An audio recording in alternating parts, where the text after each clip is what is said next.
ओम शांति। ऊंचे ते ऊंचे परमपिता परमात्मा की हम सब संतानें हैं। इसलिए मीठे मीठे परमपिता परमात्मा हम आत्माओं को ऊंचे कर्तव्य करने की तरफ ध्यान खिंचवाते हैं। समझ देते हैं कि हम सभी आत्माएं श्रीमत पर चलकर भाग्यवान बने, और फिर ये जो भाग्यवान बनना है ये फिर खुशी के रूप में हम आत्माओं की चलन के द्वारा, चेहरे के द्वारा दूसरों को दिखाई दे, और इसी भाग्यवान चेहरे से हर आत्मा को परमपिता परमात्मा का परिचय मिले और उनमें उमंग उत्साह आए कि हमें भी परमपिता परमात्मा से मुक्ति और जीवन मुक्ति का वर्षा लेना है। ऐसी नंबर 1 सेवा करके नंबर 1 घराने में आने की समझ देने वाले शिव पिता परमात्मा जी का तहे दिल से हम धन्यवाद करेंगे। अपनी चलन, अपने चेहरे से सबको परमपिता परमात्मा का परिचय देने वाले व्यक्त ब्रह्मा, अव्यक्त ब्रह्मा, गुप्त बड़ी माँ, big brother, great great grandfather का रोल प्ले करने वाली आत्मा ब्रह्मा जी का तहे दिल से धन्यवाद करेंगे। धन्यवाद करते हुए दोनों ज़बरदस्त लाइट्स को हाजिर नाजिर करते हुए मीठे मीठे परमपिता परमात्मा जी के जो महावाक्य हैं उनको हम उन्हीं से समझेंगे। वो समझ पूरे वायुमंडल में फैले, तत्वों में फैले, पूरी प्रकृति में फैले, ये हम सब दिल से दुआ करेंगे। मीठे परमात्मा जी की मीठी समझ यूनिवर्स में मौजूद हर आत्मा तक पहुँचे, ये भी हम दिल से दुआ करेंगे। उन आत्माओं तक पहुँचे जो वृद्ध शरीरों में हैं, उन आत्माओं तक पहुँचे जो दैहिक संबंधों में जूझे हुए हैं, डिपेंडेंट हैं। सभी आत्माएं इस तरह की निर्भरता से बाहर निकलकर परमपिता परमात्मा को अपना सहारा बनाएं, अपना आधार बनाएं। ये दिल से हम सब दुआ करेंगे। मीठे परमात्मा की मीठी समझ और पहचान सब रूहों तक पहुँचे, हर रूह जागृत हो, ये दिल से दुआ करेंगे। मीठे परमात्मा जी की समझ उन आत्माओं तक पहुँचे जो हमारे साथ नकारात्मकता से कनेक्टेड है, उन आत्माओं तक पहुँचे जो हम लौकिक में कनेक्टेड हैं, उन आत्माओं तक पहुँचे जो आकारी शरीरों में है, रोज़ शरीर छोड़ रहे हैं, उनके जो संबंधी हैं वो भी परेशान हैं, दुखी हैं, क्योंकि सत्य तो कोई जानता नहीं है। इसलिए तमाम दुखों में डूबी हुई दुनिया जो है सब तक मीठे बाबा की समझ पहुँचे, सबके दुख दूर हो, ये दिल से हम सब दुआ करेंगे। मीठे परमात्मा जी की समझ उन आत्माओं तक पहुँचे जो इस समय गर्भ जेल में हैं। सभी आत्माओं का बुद्धि का योग जो है वो सत्य परमपिता परमात्मा जी के साथ लगे, ये हम सब दिल से दुआ करेंगे।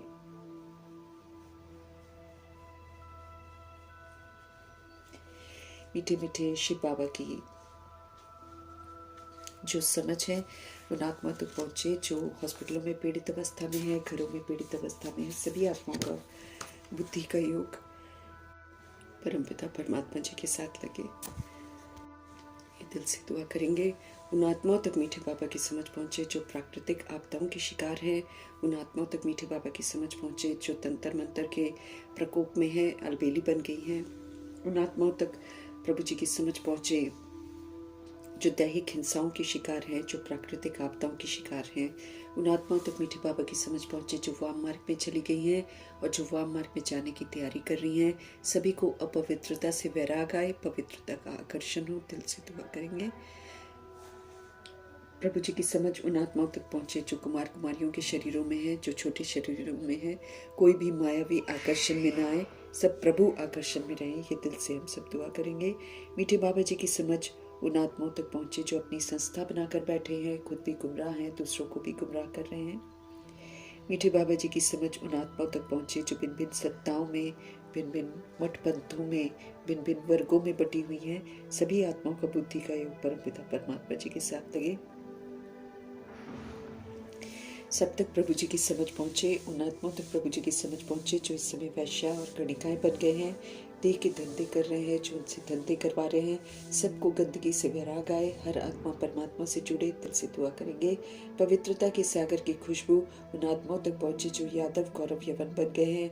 उन आत्माओं तक प्रभु जी की समझ पहुँचे जो भूत प्रेत आत्मा बनकर भटक रहे हैं, जो तंत्र मंत्र रिद्धि सिद्धियों में उलझे हुए हैं। तमाम आत्माओं तक परमपिता परमात्मा जी की समझ पहुँचे, ये दिल से हम सब दुआ करेंगे।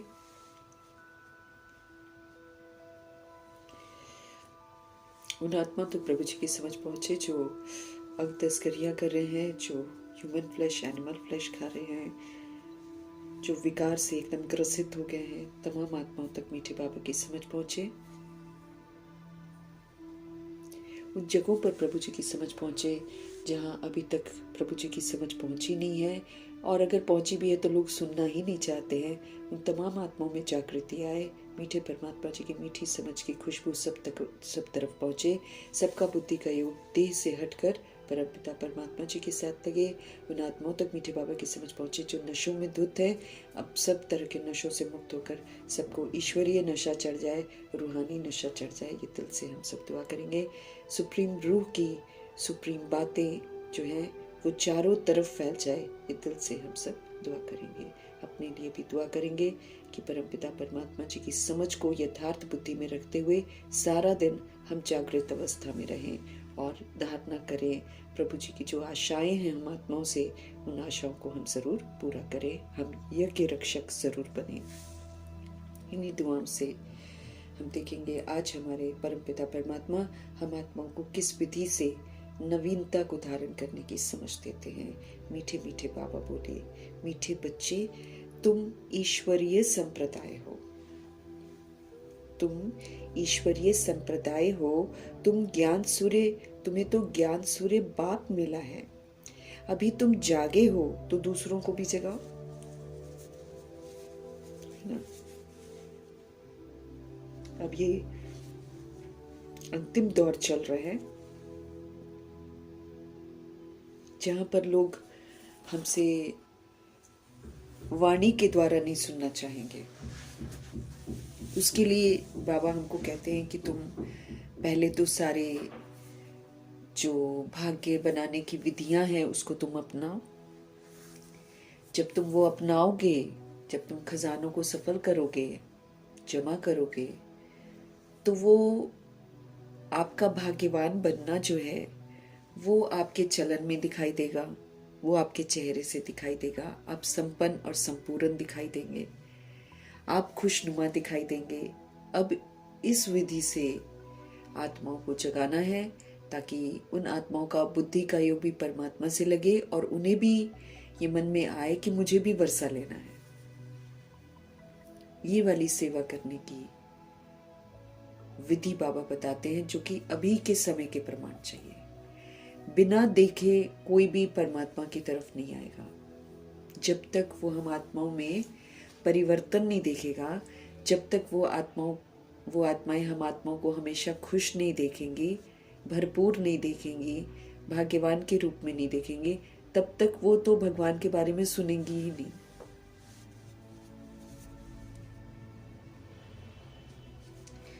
शुरू में ये विधि थी कि हम लोगों को परिचय जो देते हैं वो वाणी के द्वारा दें, वो था विधि। अब तो बाहर देखेंगे तब वो उनके मन में आएगा कि हाँ हमारा बाबा आ गया, और फिर उनके मन में भी आएगा हम भी भगवान से वर्षा लें।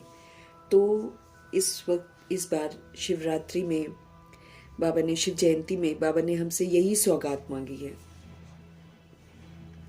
अपनी आशा प्रकट की है कि हम सभी भाग्यवान बने, हम सभी खुशनुमा रहें हमेशा हमेशा। और फिर ये जो हमारा खुशनुमा चेहरा है, ये जो हमारा भाग्यवान चेहरा है, वो फिर लोगों को परिचय दे भगवान का। फिर वो कहेंगे हाँ हमको भी मुक्ति, जीवन मुक्ति का वर्षा लेना है। अगर हम ही दुखी रहेंगे, अगर हम ही उदास रहेंगे, हम ही चिंताओं में रहेंगे, हम ही शिकवे शिकायत करेंगे, हम ही भाग्य से भरपूर नहीं होंगे, तो फिर हम सेवा कर ही नहीं सकेंगे। और इसी सेवा से लोग परमपिता परमात्मा के बनेंगे। मीठे मीठे बाबा हम आत्माओं को समझ दे रहे हैं। मीठे बच्चे तुम अब ईश्वरीय संप्रदाय हो। पहले हम आसुरी संप्रदाय थे। अभी भी जब जब हम रावण की मत पर चलते हैं तो हम फिर से प्रभु की छत्र छाया से बाहर निकल जाते हैं और बन जाते हैं आसुरी संप्रदाय। तुम ईश्वरीय संप्रदाय हो, तुम्हें ज्ञान सूर्य बाप मिला है, तुम्हें ज्ञान सूर्य बाप मिला है। अभी तुम जागे हो, तो फिर दूसरों को भी जगाओ। तो हमारी जगी हुई जो अवस्था होगी वो सतोगुणी अवस्था होगी, वो आत्मिक स्मृति की अवस्था होगी, वो स्मृति स्वरूप की अवस्था होगी। जगी हुई अवस्था मतलब तो यही हो गया ना कि हम ईश्वर की संतान हैं, परम धाम के हम रहने वाले हैं, सतोगुणी सतयुगी देवात्मा है। ये समझ जब हमारे प्रैक्टिकल आचरण में होगी, समझो कि हम जगे हुए हैं। चलते फिरते उठते बैठते अगर हम आत्मा समझकर चल रहे हैं, उठ रहे हैं, बैठ रहे हैं, खा रहे हैं, पी रहे हैं, व्यवहार में आ रहे हैं, ये जगना ही दूसरे को जगाएगा। तो बाबा कहते हैं अभी तुम जागे हो, हमको समझ मिली है, तो अब बाबा कहते फिर दूसरों को भी अब जगाओ। ये हम आत्माओं का परम कर्तव्य है, क्योंकि हम सोए तो द्वापर युग कलयुग की आत्माएं भी सो गई, हम विस्मृत हुए वो भी विस्मृत हो गए। अब हम जगे हैं तो फिर बाबा कहते जगे हुए रहो और फिर दूसरी सोल्स को जगाओ। ये हम आत्माओं का कर्तव्य है। और हमेशा याद रखो हम कौन है, हम ईश्वरीय संप्रदाय हैं। तो ईश्वर के कहे अनुसार चलना है ना। अब हमको आसुरी संप्रदाय नहीं बनना है, लेकिन हमको ध्यान रखना है कि हम जब भी रावण की कमी कमजोरियों को यूज करते हैं तो हम फिर से आसुरी संप्रदाय बन जाते हैं। तो कभी आसुरी संप्रदाय, कभी ईश्वरीय संप्रदाय, ये तो फिर कभी सोना कभी जागना, इसमें तो फिर हम सेवा नहीं कर पा रहे हैं। सदा ही जगे रहना है और सदा ही जगाना है। जग कर ही हम जगा सकते हैं, बोल कर नहीं जगा सकते। हम खुद अपने को आत्मा समझे ना, हम खुद सारा दिन सतगुणी आत्मा बनकर पाठ बजाए ना, और हम दूसरों को कहें कि आप आत्मा हो, तो फिर और घनी सजाएं खाएंगे हम। लोग तो बनेंगे नहीं, ऊपर से झूठ बोल रहे हैं तो इसकी घनी सजाएं होगी। तो सदा याद रखना है हम ईश्वरीय संप्रदाय हैं, हमारा कर्तव्य है जगना और फिर दूसरी सोच को जगाना। प्रश्न है आज का, अनेक प्रकार के टकराव का कारण तथा उसका निवारण क्या है? अब जब 16,108-33 करोड़ आत्माएं आपस में मिलती जुलती हैं तो बहुत तरह के टकराव आते हैं। बाहर वालों से तो आते ही हैं, यहाँ भी आते हैं। तो अनेक प्रकार के टकराव का कारण क्या है बाबा कहते, और फिर उसका निवारण क्या है? निवारण भी हमको करना है। मीठे परमात्मा जी की समझ है, हम आत्मा को समझ दे रहे हैं कि जब देह अभिमान में हम सब आते हैं तो अनेक प्रकार के टकराव होते हैं। देह का अभिमान ये छूटता नहीं है जल्दी। बड़ा 63 जन्म का पक्का हो गया, 42 जन्म जो कलयुग के हैं इसमें हमने देह अभिमान को पक्का ही कर दिया है। तो जब कभी हम सोल्स अपने आप को देह समझते हैं, उसके अभिमान में आते हैं, तो अनेक प्रकार के फिर हमारे आपस में टकराव होते। किसकी सोच कैसी, किसकी सोच कैसी, किसका संस्कार कैसा, किसका संस्कार कैसा। हम देह अभिमान में आकर हम भिन्न भिन्न हैं। देह अभिमान में आकर हम अलग अलग हैं। हिंदू मुस्लिम सिख ईसाई बने हुए हैं, जातियों में बटे हुए हैं, भाषाओं में बटे हुए हैं, पता नहीं कहां कहां हम बट गए हैं। मेरे तेरे में बटे हुए हैं। मेरा बच्चा उसका बच्चा, मेरा परिवार उसका परिवार, मेरी जगह उसकी जगह, मेरा पानी उसका पानी। हमने तो प्रकृति की चीजों पर भी अधिकार जमा लिया। किसी को भूखा प्यासा रख रहे हैं, किसी को माला माल कर रहे हैं। तो ये क्या हो रहा है? देह का अभिमान आ गया है। तो जब देह अभिमान में हम सब आते हैं तो अनेक प्रकार के टकराव होते हैं। फिर बैठ जाती है हमारे ऊपर माया की ग्रहचारी, फिर कामनाएं, फिर क्रोध, फिर लोभ, फिर मोह, फिर अहंकार, फिर उसके बाल बच्चे सारे आ जाते हैं और माया की क्या बैठ जाती है हम पर? ग्रहचारी बैठ जाती है। अब हमारे शिव बाबा कहते हैं देही अभिमानी बन जाओ ना, सारी भिन्नता खत्म। बॉडी समझने से मैं ये मैं वो, और आत्मा समझने से मैं भी बिंदी, वो भी बिंदी, वो भी बिंदी, वो भी बिंदी, सब परमात्मा के बच्चे, सब परम धाम के रहने वाले, हम आत्मा भाई भाई। और ये आत्मा भाई भाई ही तो पार्ट बजा रही है। हाँ, देह तो इंस्ट्रूमेंट है, ये आत्मा ही तो देह के अभिमान में आ गई है।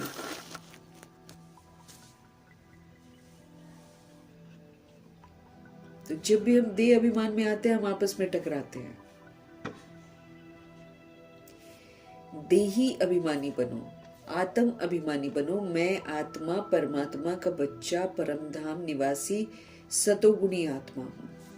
वो आत्मा, वो भी आत्मा परम धाम निवासी परमात्मा का बच्चा सतोगुणी आत्मा है। दूसरा कोई आत्मा, वो भी सतोगुणी आत्मा, वो भी परम धाम निवासी।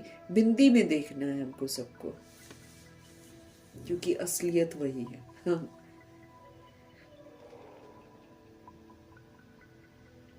देह के अभिमान में हम टकराते हैं, मेरा तेरा करते हैं। बाबा कहते हैं अब देही अभिमानी बन जाओ, अर्थात सतोगुणी बन जाओ। स्मृति में रहो कि मैं कौन हूं, उसी स्मृति से सबको देखो और सेवा में लग जाओ। याद की यात्रा में रहो, हमेशा याद की यात्रा में रहो तो तुम्हारी ग्रहचारी मिट जाएगी। हम निरंतर शिव बाबा की याद में रहेंगे तो जो ग्रहचारी देह समझने से, अभिमान में आने से हमारे ऊपर बैठी हुई है, उस ग्रहचारी से हम मुक्त हो जाएंगे। वो ग्रहचारी जो है वो मिट जाएगी। तो टकराव हमारा तब होता है जब हम देह अभिमान में आते हैं। तो ये 16,108-33 करोड़ आत्माओं में भी टकराव होता है जब मुलाकात होती है। तो जब भी टकराव होता है तो वो देह का अभिमान उसका कारण होता है, और उसका निवारण यही है कि हम अपने आप को स्मृति दिलाकर आत्म अभिमानी होकर रहें। आत्म अभिमानी आत्मा अपने को आत्मा समझेगी, दूसरे को आत्मा रूप में देखेगी। वो है आत्म अभिमानी आत्मा। तो बाबा कहते हैं देही अभिमानी बनो, सेवा में लग जाओ, याद की यात्रा में रहो, सारी ग्रहचारी मिट जाएगी।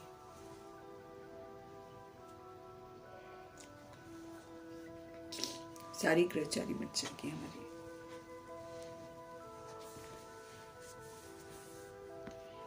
ओम शांति। रूहानी बच्चों के पास बाप आए हैं। रूहें परमात्मा के बच्चे। तो जो रूहानी बच्चे अभी बने हैं, जो अपने को रूह समझते हैं, वो बच्चे हैं। तो रूहानी बच्चों के पास शिव पिता परमात्मा आए हैं। किस लिए आए हैं? बाबा बता रहे हैं कि मैं श्रीमत देने के लिए आया हूं। श्रीमत देने के लिए बाबा हमें आए हैं। हम आत्माओं को समझाने के लिए आए हैं। ये तो बच्चे समझ गए हैं कि ड्रामा प्लान अनुसार सारा कार्य होना है। जैसे कल पहले ड्रामा चला था वैसे ही होना है। जब अति में होता है तो ये ड्रामा संपन्न हो जाता है। तो इसलिए ड्रामा का जो प्लान है 5000 वर्ष का, उसी के अनुसार सारा कार्य होना है।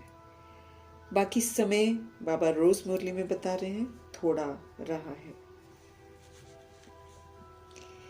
इस भारत को रावणपुरी से फिर विष्णुपुरी बनाना है। थोड़ा समय रह गया है। ये जो भारत इस समय रावणपुरी बन गया है, इसको अब विष्णुपुरी बनाना है।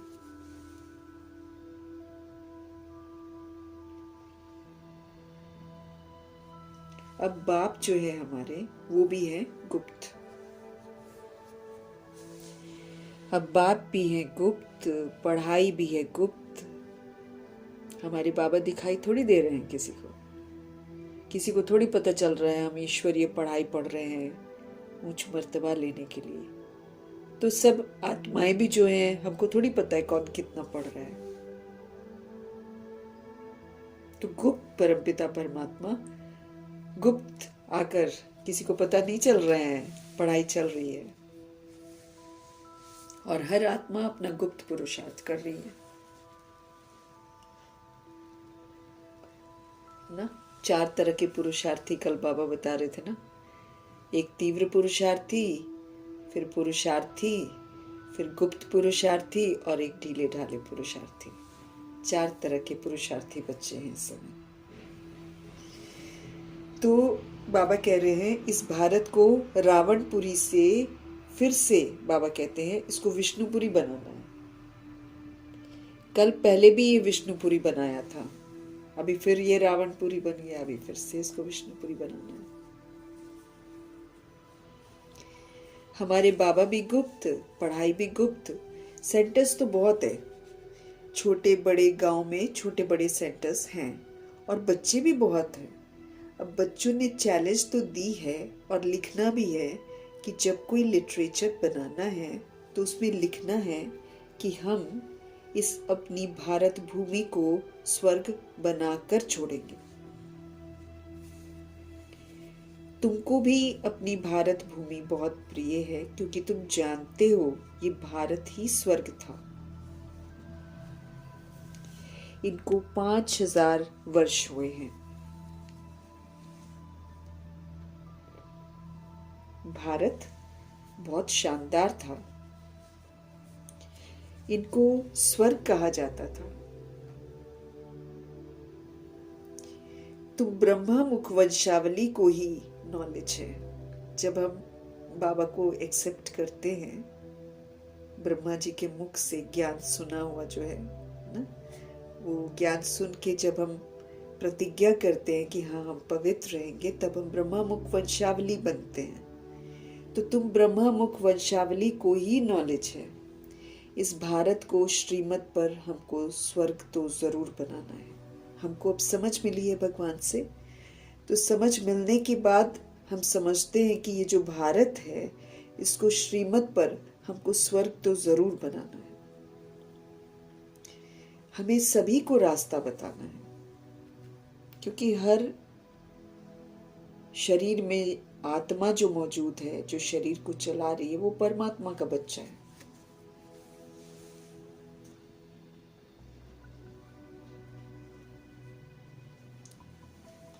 तो सबको रास्ता बताना है। और कोई खिटखिट की बात ही नहीं है, और कोई खिटखिट की बात ही नहीं है। आपस में बैठकर राय करनी चाहिए कि इन प्रदर्शनी के चित्रों के द्वारा हम ऐसी क्या एडवर्टाइजमेंट करें जो अखबार में भी चित्र दें। आपस में इस पर सेमिनार करना चाहिए।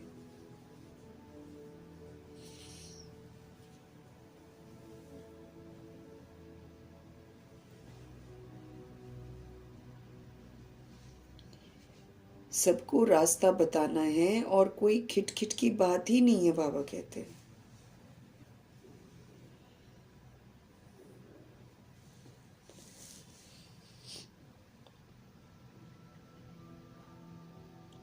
आपस में बैठ राय करनी चाहिए कि इन प्रदर्शनी के चित्रों द्वारा हम ऐसी क्या एडवर्टाइजमेंट करें जो अखबार में भी चित्र दें। आपस में इस पर सेमिनार करना चाहिए। युक्ति बताते हैं बाबा सेवाओं की। तो भारत को बाबा की श्रीमत पर चलकर हमको स्वर्ग जरूर बनाना है, क्योंकि श्रीमत पर चलेंगे तो हमारी बुराइयां खत्म होंगी, अच्छाइयां धारण होगी। ये जो हमारी धारणा है यही तो भारत को स्वर्ग बनाएगी।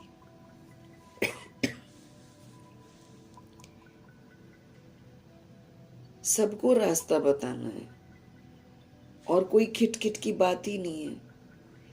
आपस में बैठकर बाबा कहते हैं आपको राय करनी चाहिए कि इन प्रदर्शनी के चित्रों के द्वारा हम ऐसी क्या एडवर्टाइजमेंट करें जो अखबार में भी चित्र दें। आपस में इस पर हमको सेमिनार करना चाहिए। जैसे गवर्नमेंट के लोग आपस में मिलते हैं, राय करते हैं कि भारत को हम कैसे सुधारें। तो ये जो इतने मतभेद हो गए हैं अब दुनिया में, उनको आपस में मिलकर ठीक करें और भारत में शांति सुख कैसे स्थापन करें, इस तरह की चर्चाएं करती हैं आत्माएं।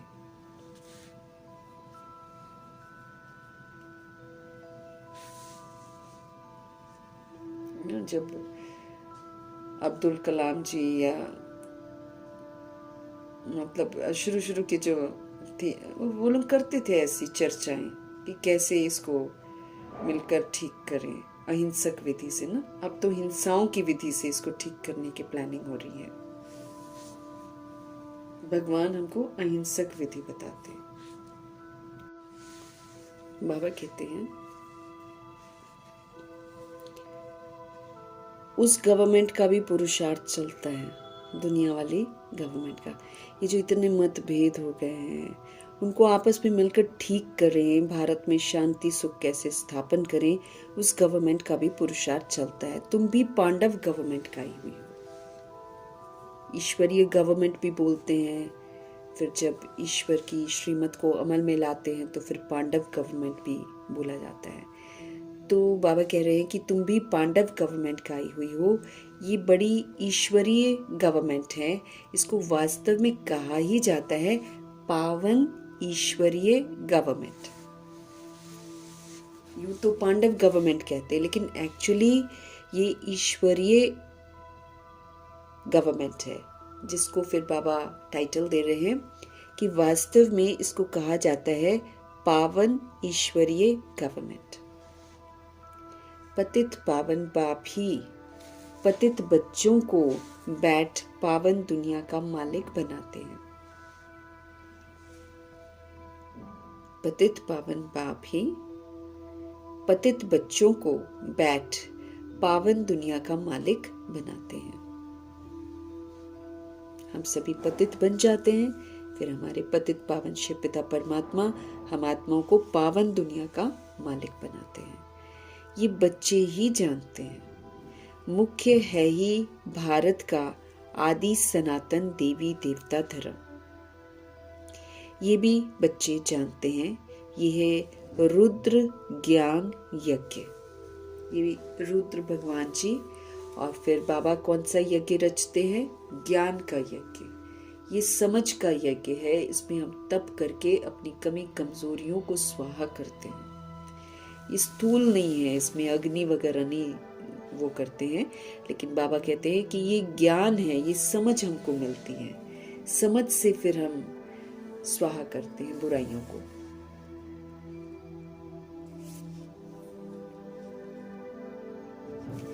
तो पतित पावन बाप ही पतित बच्चों को बैठ पावन दुनिया का मालिक बनाते हैं। ये बच्चे ही जानते हैं। मुख्य है ही भारत का आदि सनातन देवी देवता धर्म। ये मेन धर्म है। मुख्य है ही भारत का आदि सनातन देवी देवता धर्म। ये भी बच्चे जानते हैं। ये है रुद्र ज्ञान यज्ञ। ये भी बच्चे जानते हैं। रुद्र कहा ही जाता है ईश्वर बाप को। शिव को रुद्र कहते हैं। गाया हुआ है बरोबर बाप ने आकर रुद्र ज्ञान यज्ञ रचा था। उन्होंने तो टाइम बड़ा लंबा चौड़ा दे दिया है शास्त्रों वगैरह में। अज्ञान नींद में सभी के सभी सोए पड़े हैं। अभी तुमको बाप ने जगाया है। हम सब भी सोए पड़े थे। हमको कौन सा कुछ पता था। तो हम भी अज्ञानता की नींद में सोए हुए थे। शिव पिता परमात्मा ने बुद्धि पर दस्तक दी तो समझ में आया कि मैं कौन और मेरा कौन और फिर हमको क्या करना है। अभी तुमको बाप ने अज्ञान की नींद से जगाया है, तो फिर तुम क्या करोगे? तुम्हें फिर औरों को भी जगाना है, क्योंकि हम सोए तो जग सो गया, हम जग जाएंगे तो जग जग जाएगा। ऐसे जगेगा। हमारे बोलने से नहीं, लेकिन हमारे आचरण से जगेगा। ड्रामा प्लान के अनुसार तुम जगाते रहते हो। इस समय तक तो जिसने जैसे जैसे जितना जितना पुरुषार्थ किया है उतना ही कल पहले भी किया था। रिकॉर्डिंग है ना, हाँ, युद्ध के मैदान में उतराव चढ़ाव तो होता ही है। युद्ध के मैदान में हम सबका युद्ध किससे है? अपने आप से है, अपनी उन कमी कमजोरियों से है जो हम 63 जन्मों में धारण कर लेते हैं। अब उन कमियों को यूज नहीं करना है, ये है युद्ध। उसके लिए स्वराज्य अधिकारी हमको बनाते हैं बाबा, कि तुम राजा हो, अपने कर्म इंद्रियों के तुम राजा हो, अपने मन बुद्धि संस्कार के तुम राजा हो। तो राजा बनकर कंट्रोलिंग और रूलिंग पावर के साथ रूल करो अपने ऊपर। और हमको क्या रूल करना है? कि हमको अपने स्वधर्म में टिकना है। उसके लिए अगर कोई गालियां दे, कोई बेइज्जती करे, कोई कुछ भी करे, हमको फीलिंग में नहीं आना है, हमको डिस्टर्ब नहीं होना है, हमको विस्मृत होकर उसके साथ रिएक्ट रिजेक्ट नहीं करना है, क्वेश्चन करेक्शन नहीं करना है, एब्जॉर्ब नहीं करना है किसी का दिया हुआ गाली या दुख। और एब्जॉर्ब करेंगे तो हम रिफ्लेक्ट जरूर करेंगे, ये प्रॉब्लम है।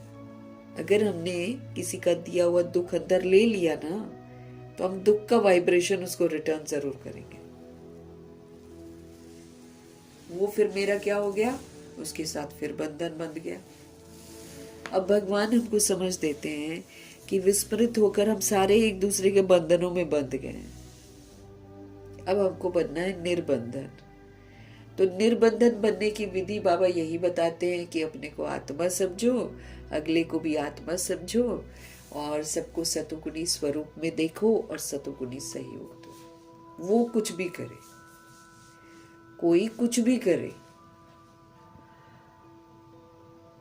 क्यों? क्योंकि हमने विस्मृत होकर दुनिया ऐसी बना दी है। जो द्वापर युग कलयुग में सोल्स ऊपर से नीचे आई हैं, वो तो सतयुग त्रेता युग का थोड़ी वो उन्होंने कुछ अनुभव किया है। वो तो सतयुग त्रेता युग की सोल्स का इतना इफेक्ट पड़ता है कि उस इफेक्ट के प्रभाव में आकर सारे चेंज हो जाते हैं। तो इसलिए हमारी जवाबदारी है। इस बात को तभी हमको क्यों देते हैं बाबा हमको 8 शक्तियां। पहली बात तो बाबा बोलते कोई भी कुछ भी विस्तार करे ना, आप सार में रहो। कोई आपसे लड़ रहा है, झगड़ रहा है, उल्टी सीधी बातें आपको बोले जा रहा है, आप अपने स्वधर्म में टिक जाओ। आप अपने पीसफुल जो आपकी विशेषता है उस शांत स्वरूप स्थिति में स्थित हो जाओ, पिलर बन जाओ कि कोई भी आपकी शांति को भंग न कर सके, ऐसा बन जाओ।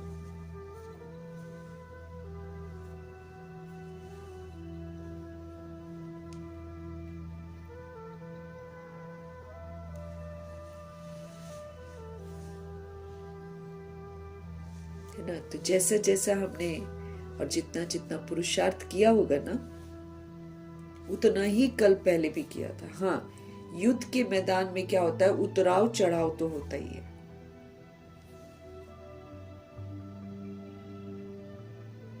कभी हम कभी कमजोरियों के वशीभूत हो जाते हैं, फिर कभी अपने भी होते हैं। ये वाली चीज होती है पुरुषार्थ में। युद्ध का मैदान है ना ये हमारा युद्ध ही अपने साथ ही है। देह अभिमान कहेगा नहीं, ऐसे कैसे छोड़ दें।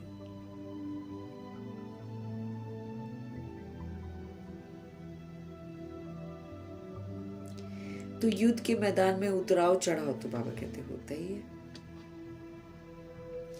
कभी माया का जोर हो जाता है, कभी ईश्वरीय संतान का जोर हो जाता है ना। माया दिमाग पर चढ़ गई, कभी कमजोरियां चढ़ गई, तो बाबा कहते कभी माया का जोर हो जाता है, कभी ईश्वरीय संतान है, ये रूहानी नशा चढ़ जाता है, तो इसका जोर हो जाता है।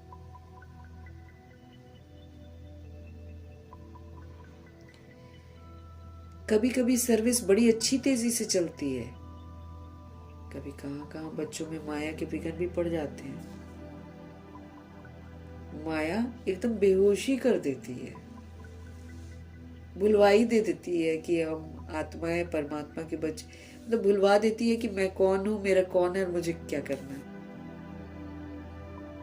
ऐसा माया दिमाग पर चढ़ जाती है।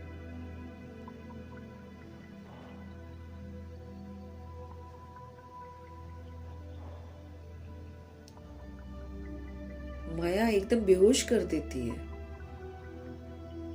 लड़ाई का मैदान है ना ये। रावण माया राम की संतान को बेहोश कर देती है। हम सभी निराकार राम की संतान हैं, लेकिन ये जो रावण माया है ये राम की संतान को बेहोश कर देती है। लक्ष्मण के लिए वो कहानी बना देते हैं ना कि वो बेहोश हो गया। वो तो काल्पनिक कहानी है, लेकिन बाबा कहते हैं बाबा के बच्चों को ये रावण माया बेहोश कर देती है, मतलब फिर से देह अभिमान में ले आती है। बेहोश होना मतलब क्या है? देह अभिमान में आ जाना, और आत्म अभिमानी रहना मतलब होश में रहना।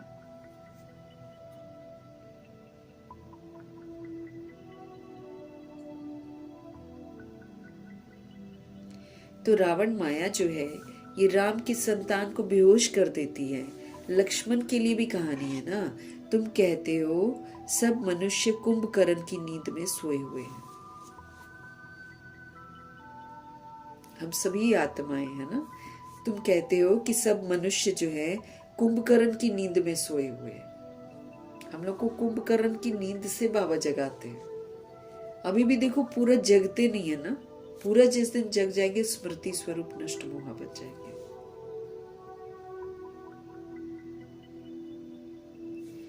तुम ईश्वरीय संप्रदाय ही ऐसे कहते हो जिनको ज्ञान सूर्य मिला है और जाग उठे। हम सब बाबा से सुनते हैं, समझते हैं, तो फिर हम क्या कहते हैं? तुम कहते हो सब मनुष्य कुंभकर्ण की नींद में सोए हुए हैं। तुम ईश्वरीय संप्रदाय जो हो ना वही ऐसे कहते हो, क्योंकि समझ मिली है। जिनको ज्ञान सूर्य मिला है और जो जाग उठे हैं वही तो समझेंगे कि दुनिया जो है कुंभकर्ण की नींद में सोई हुई है। इसमें एक दो को कहने की भी कोई बात नहीं है।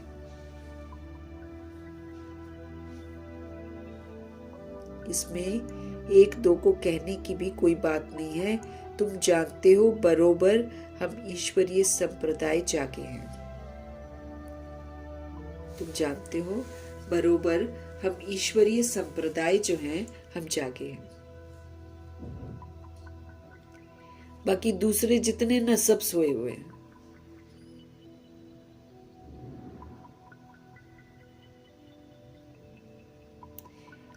वो ये नहीं जानते हैं कि परमपिता परमात्मा आ गए हैं। बच्चों को वर्षा देने के लिए परमपिता परमात्मा आ गए हैं, वो ये नहीं जानते हैं। बिल्कुल ही भूल गए हैं।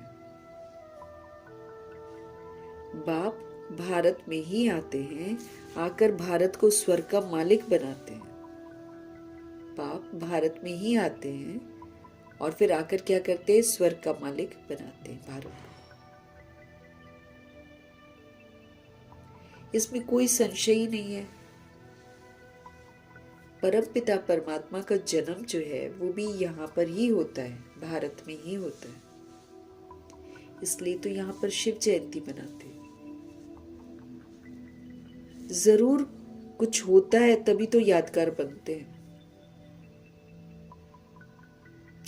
जरूर उन्होंने आकर कुछ तो किया होगा ना। बुद्धि कहती है जरूर आकर स्वर्ग की स्थापना की होगी। प्रेरणा से थोड़ी स्थापना होगी। इंस्पिरेशन कर देंगे, ऊपर से प्रेरणा देंगे तो थोड़ी स्थापना हो जाएगी। बाकायदा पढ़ाना पड़ता है बाबा को, हमको रोज रोज समझाना पड़ता है, तब जाकर स्वर्ग की स्थापना होती है। तो बाबा आकर करते हैं। ऊपर से प्रेरणा देंगे तो हम तो पतित बन जाते हैं, हमको तो कुछ भी समझ में नहीं आएगा। तो विधि पूर्वक हर बात आकर हमको बताते हैं, हमको शिक्षित करते हैं भगवान। तो बाबा कहते प्रेरणा से थोड़ी स्थापना होगी। यहाँ तो तुम बच्चों को राजयोग सिखाया जाता है कि कैसे हमको भगवान के साथ योग लगाना है, कैसे बल लेना है और कैसे राजा बनकर योग लगाना है, अर्थात आत्मिक स्थिति में स्थित होकर योग लगाना है। राजयोग। हम जब राजा बनेंगे अर्थात अपने को आत्मा समझेंगे तभी तो कनेक्शन होगा बाबा से। जब तक हम समझेंगे नहीं हमारा कनेक्शन भी नहीं होगा।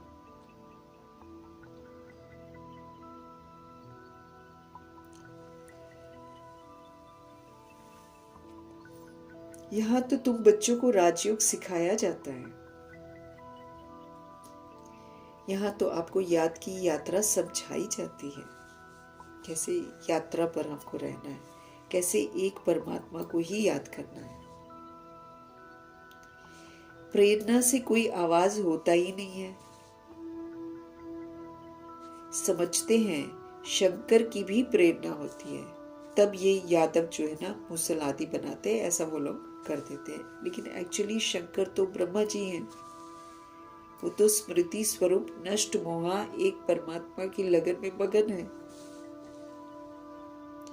अब वो जो प्योरिटी की एक्सट्रीम पावर होगी ना, उससे फिर इधर विस्मृति की दुनिया उथल पुथल हो जाती होगी। लेकिन लोग यही समझते हैं कि शंकर जी की तीसरी आंख खुली तो विनाश हो गया। अब हमको पता है ना कैसे कैसे बाबा कराते हैं सारा कार्य। वो समझते हैं कि शंकर की भी प्रेरणा होती है, तब वो यादव मुसल आदि बनाते हैं। परंतु बाबा कहते प्रेरणा की तो कोई बात ही नहीं है। तुम समझ गए हो, उन्हों का पार्ट है ड्रामा में ये मुसल आदि बनाने का, वो निमित्त है।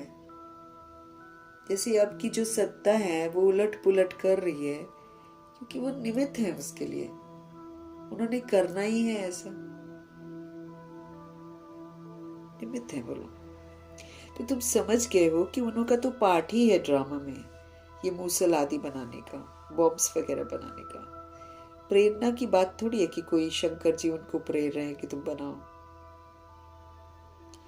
ड्रामा अनुसार अगर देखा जाए तो विनाश तो जरूर होना ही है। कल भी बाबा क्या समझते थे, देह का विनाश, देह के अभिमान का विनाश, देह के भान में जो मैंने विस्तार कर रखा है उसका विनाश, देह के भान में जो मैंने संबंध बना रखे हैं उसका विनाश।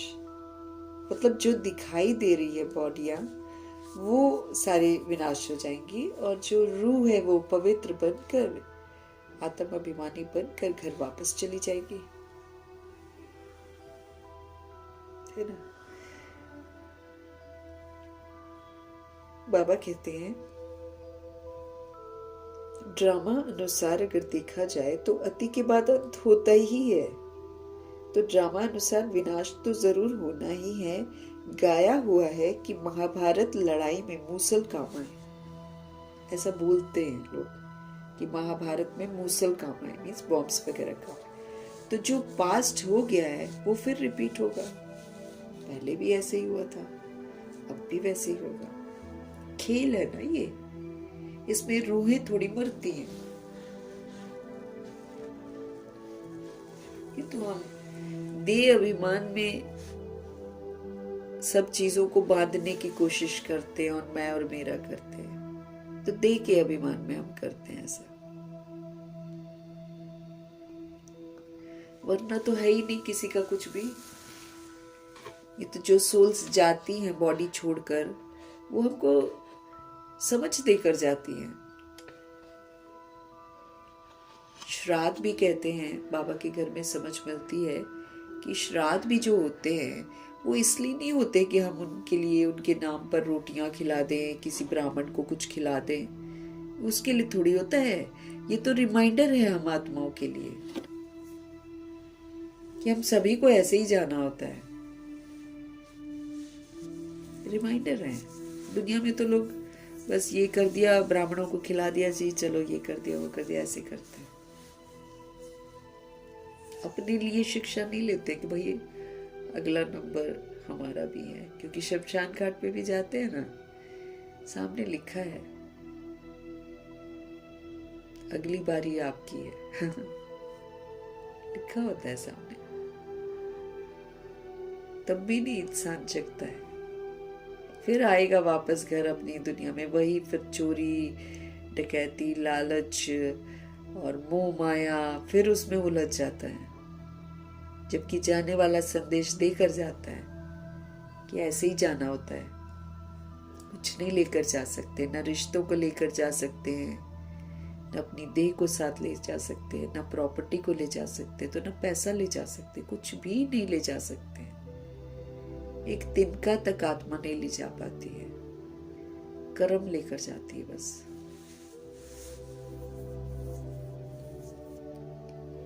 तो गाया हुआ है महाभारत लड़ाई में मूसल काम आए थे, तो जो बाबा कहते पास्ट हो गया है ना, वही फिर रिपीट होगा। तुम गारंटी करते हो हम भारत में स्वर्ग स्थापन करेंगे जहां पर एक धर्म होगा। तुम ऐसे नहीं लिखते हो कि अनेक धर्म विनाश होंगे। तुम गारंटी करते हो कि हम भारत में स्वर्ग स्थापन करेंगे जहां पर एक रिलीजन होगा। तुम ऐसे कभी नहीं लिखते हो कि अनेक धर्म विनाश होंगे। वो तो चित्र में लिखा हुआ है, स्वर्ग की स्थापना होती है, तो फिर दूसरा कोई धर्म नहीं होता। बाकी हम ऐसे थोड़ी किसी को बोलेंगे कि सारे धर्म विनाश हो जाएंगे।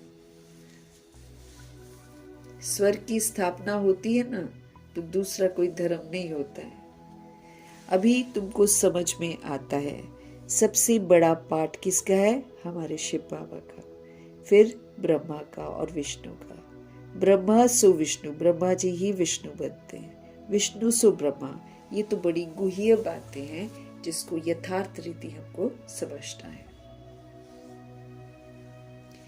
विष्णु से ब्रह्मा कैसे बनते हैं, ब्रह्मा से फिर विष्णु कैसे बनते हैं, ये सेंसिबल बच्चों की बुद्धि में झट आ जाता है ना। विष्णु तो सतयुग से फिर पुनर्जन्म में आते आते आते लॉन्ग है, ये लॉन्ग जर्नी के बाद फिर वो जब बिल्कुल विस्मृत हो जाते हैं तो फिर परमात्मा उनको याद दिलाते हैं, भक्ति का फल ज्ञान देते हैं, फिर वो पवित्रता की प्रतिज्ञा करते हैं, है ना।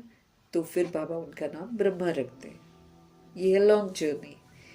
लेकिन ब्रह्मा बनकर बड़े ही कम समय में 33 वर्षों के अंदर अंदर ब्रह्मा जी आत्म अभिमानी बनने का तप भी कर लेते हैं। 14 वर्ष का तप करके फिर अपने आप को ज्ञान योग धारणा सेवा में मजबूत बनाकर मार्क्स भी ले लेते हैं फुल।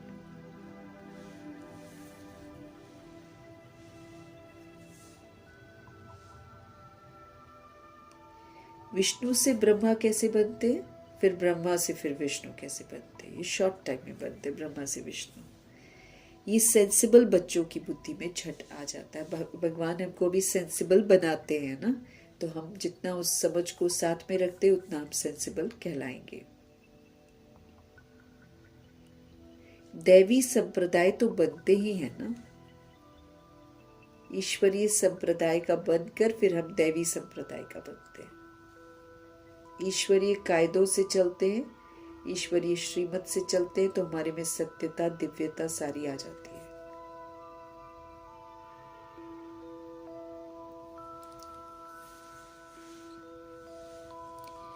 तो ये सेंसिबल बच्चों की बुद्धि में झट आ जाता है।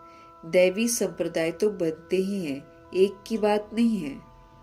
इन बातों को तुम बच्चे समझते हो, एक की बात नहीं है। यहाँ पर बाबा कहते इन बातों को तुम बच्चे समझते हो। दुनिया में एक भी मनुष्य नहीं समझता।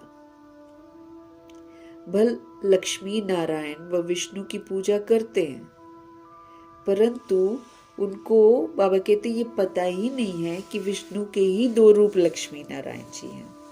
पूजा तो सारी दुनिया कर रही है, लेकिन अर्थ सहित तो नहीं कर पाती है ना, बस दूसरों को देखा देखी पूजा करती हैं आत्माएं। पंडित को ही नहीं मालूम है तो बाकी को क्या पता चलेगा।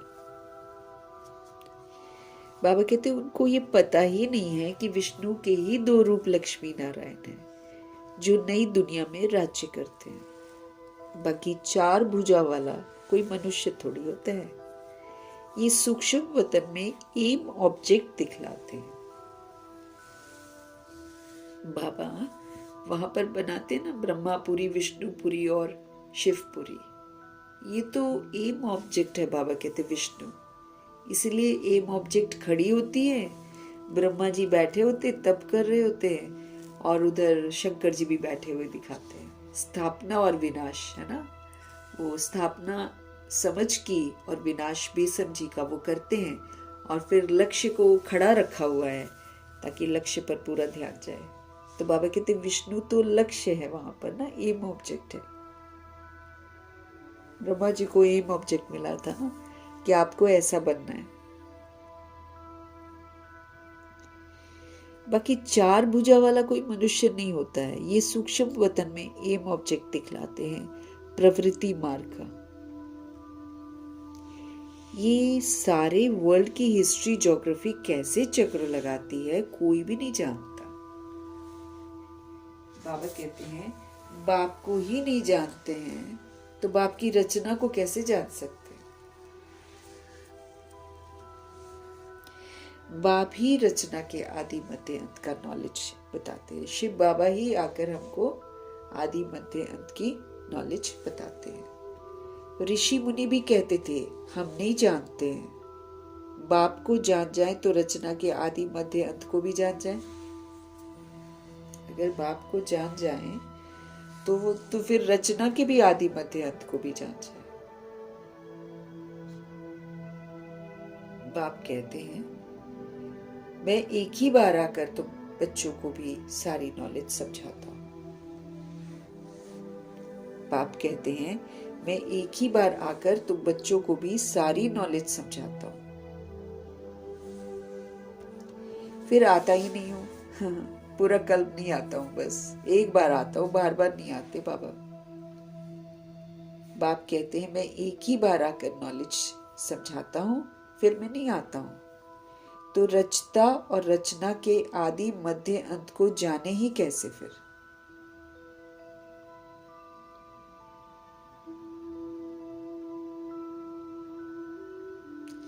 बाप स्वयं कहते हैं मैं सिवाय संगम युग के कभी भी आता ही नहीं हूं।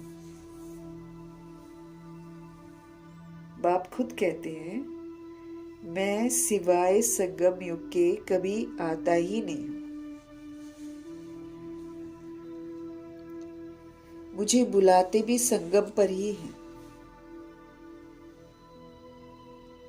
पावन सतयुग को कहा जाता है, पतित कलयुग को कहा जाता है। पावन सतयुग को कहा जाता है और पतित कलयुग को कहा जाता है। तो जरूर मैं आऊंगा पतित दुनिया के अंत में ना।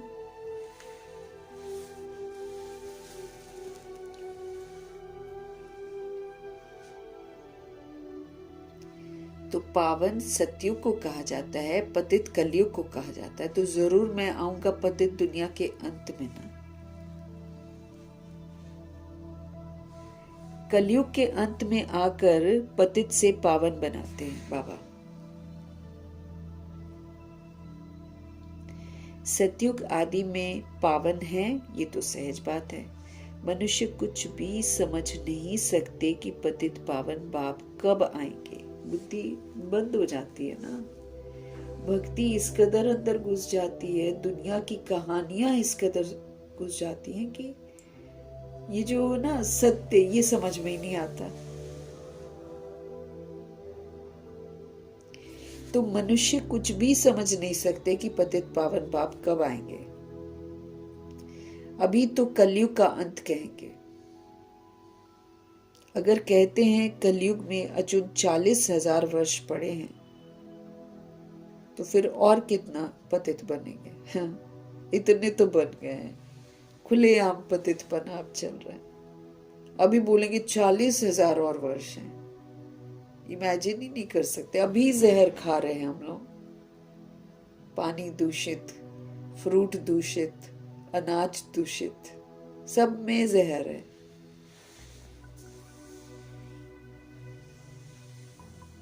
और 40,000 कहां से चलेगा।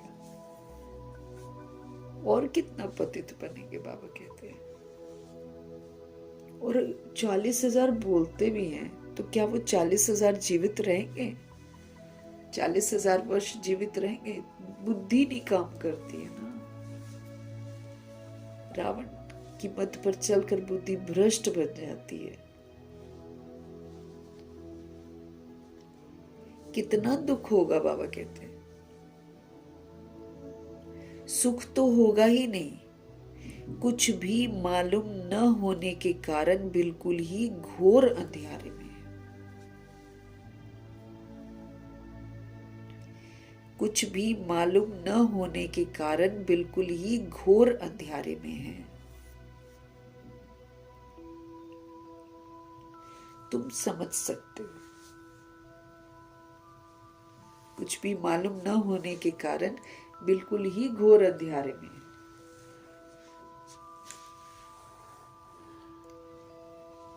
तुम समझ सकते हो।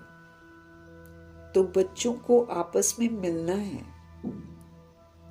चित्रों पर अच्छी रीति समझाना होता है। ये भी ड्रामा अनुसार चित्र आदि सब निकाले हैं। मतलब जो भी चित्र बाबा बनवाते हैं ना, ड्रामा अनुसार बनते हैं।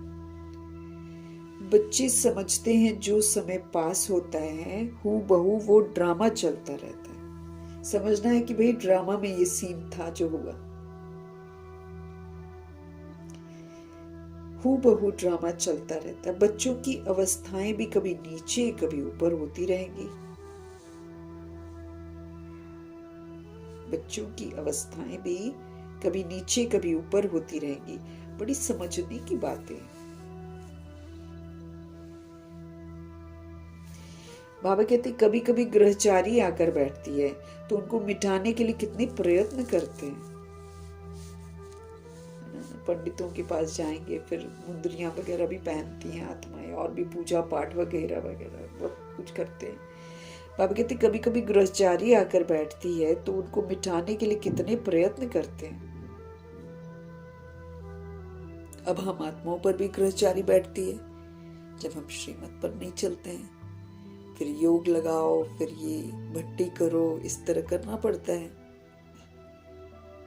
तो बच्चों की अवस्थाएं भी बाबा कहते कभी ऊपर कभी नीचे होती रहेंगी। फिर ग्रहचारी बैठ जाती हैं, उल्टे काम कर लेते हैं। फिर बाबा कहते कितना प्रयत्न करते हैं उसको मिटाने का। बाबा घड़ी घड़ी हमको कहते हैं, बच्चे तुम देह अभिमान में आते हो, इसलिए टक्कर होती है तुम्हारी। सही बोलते हैं बाबा। घड़ी घड़ी हमको कह रहे, तुम घड़ी घड़ी बाबा कहते हैं तुम देह अभिमान में आ जाते हो। बार बार तुम अपने आप को फिर देह समझ लेते हो, फिर उसका घमंड करना शुरू कर देते हो, इसलिए तुम टक्कर खाते हो एक दूसरे के साथ। यहाँ तो देही अभिमानी बनना पड़े। अगर हम चाहते हैं कि टकराव ना हो, अगर हम चाहते हैं कि खिटखिट ना हो, तो बहुत जरूरी है बाबा कहते कि हम देही अभिमानी बने, अर्थात मैं आत्मा परमात्मा का बच्चा हूँ, सतोगुणी हूँ, ऐसा बनकर पाठ बजाओ, कोई भी टकराएगा नहीं। क्योंकि हम सबको क्या दे रहे हैं? 7 गुणों का सुख दे रहे हैं। हम सत्यता और दिव्यता का सुख दे रहे हैं, तो अपने आप टकराने वाली सोल भी नॉर्मल हो जाएगी। बाबा कहते हैं बच्चों में देह का अभिमान बहुत है। अब हम अपने आप को चेक कर ले, है ना। बाबा कहते बच्चों में देह अभिमान बहुत है, देह का घमंड।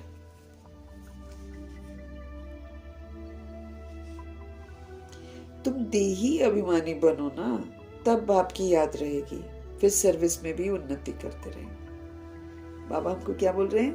तुम देही अभिमानी बनो तो फिर तुम बाप को याद भी कर पाओगे, और सेवा भी जो है ना उसमें भी प्रोग्रेस होगी। ऊंच मर्तबा जिनको पाना है ना, वो सदैव सर्विस में लगे रहेंगे। जिनको ऊंच मर्तबा पाना है, बाबा कहते वो सदा मनसा वाचा कर्मणा सेवा में लगे रहेंगे। अगर तकदीर में नहीं है तो फिर तदबीर भी नहीं होगी। अगर किसी की तकदीर में नहीं होगा ना ऊंच मर्तबा, तो वो फिर पुरुषार्थ नहीं करेंगे, वो अलबेली हो जाएंगी आत्माएं। खुद कहते हैं बाबा को, बाबा हमको धारणा ही नहीं होती है। बाबा हमारी बुद्धि में ही नहीं बैठता है। जिनको धारणा होती है ना, वो फिर खुश भी रहते हैं क्योंकि बाबा की श्रीमत पर चलकर ही हम खुश रह सकते हैं, नहीं तो खुशी आएगी ही नहीं। हाँ, ये भी बात है। क्योंकि बाबा की श्रीमत पर चलेंगे तो अच्छा पाठ बजाएंगे, सबको सुख देंगे, खुशियां देंगे, तो खुशियां मेरे पास आएंगी। जो देंगे वही वापस आएगा मेरे पास। तो हम खुशी देंगे तो हमारे पास खुशियां आएंगी। और हम खुशी कब दे सकते हैं? जब हम श्रीमत पर चलेंगे। बाबा कहते, बच्चे खुद कहते हैं कि बाबा हमको धारणा नहीं होती है, बाबा हमको बुद्धि में नहीं बैठता है। तो जिनको धारणा होती है तो खुशी भी बहुत होती है, समझते हैं शिव बाबा आया हुआ है। अब बाप कहते, बच्चे तुम अच्छी रीति समझकर फिर औरों को समझाओ। पहले मुझे समझ में आए तो मैं दूसरी सोच को समझाऊं। खुद हम समझे नहीं और दूसरों को हम समझाए तो उसको समझ में ही नहीं आएगा, है ना। हम अपने को आत्मा ही नहीं समझेंगे और हम दूसरे को बोलते जाएंगे आत्मा है, तो कौन समझेगा? कोई नहीं समझेगा। तो इसलिए बाबा हमको बोल रहे हैं कि तुम पहले अच्छी रीति समझो, फिर औरों को समझो। कोई तो सर्विस में ही लगे रहते हैं, पुरुषार्थ करते रहते हैं, क्योंकि बाबा ने बोला हुआ है कि जब कभी तुम्हारा मन न करे पढ़ने का, तुम्हारा मन न करे योग लगाने का, दिल शिकस्त नहीं होना है। जबरदस्ती पढ़ो, जबरदस्ती, क्योंकि ये भी तो परीक्षा है। और गुलजार दादी ने बोला था कि सपोज करो कि तुम पुरुषार्थ कर रहे हो, ठीक है ना, लेकिन तुम बार बार हार खाए जा रहे हो, आगे नहीं बढ़ रहे हो। दादी बोलती है तब भी हार मत खाना, तुम्हारी दृढ़ता की परीक्षा हो रही है कि तुम कब तक लगे रहते हो। आज नहीं तो कल सुधरेंगे। इस लगन में रहना है। हमारे तरह तरह के पेपर्स होते हैं ना।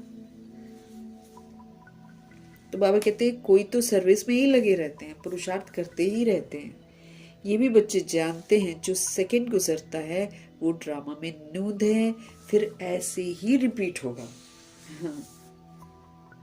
इसीलिए हर सेकंड हमारा अच्छा बीते, इसका अटेंशन रखना है। क्योंकि अगर गंदा बीता है, दुखी परेशान हुए, तो फिर से आएगा वैसा ही वाला समय। एक एक सेकंड वैसे ही रिपीट होगा जैसे हम कर रहे हैं।